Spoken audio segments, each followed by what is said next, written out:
Здравейте!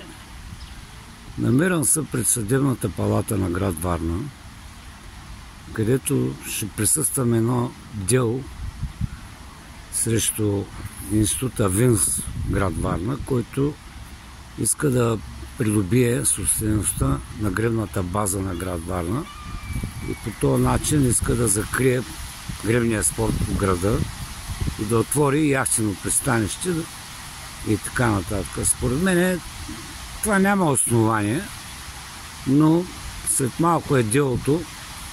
Ще присъствам на него и ще видим какво ще реши съдията, но в общи линии не може така да се закрива спорта в града и нещо, което е създадено през 1960 година, да се разруши.